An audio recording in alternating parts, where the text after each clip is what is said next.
230 538. Evet. Evet.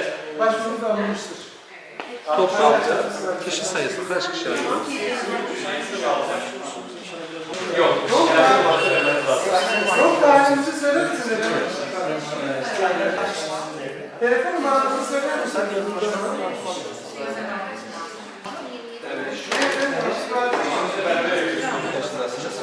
Tamam.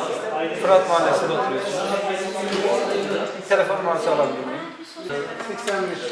Şahin Bey'in ismi yok. Kezban Hanım. Yardımcı olalım. Telefon. Hayır, bunu alın efendim. Efendim?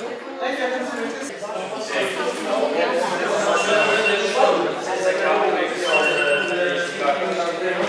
Hayır,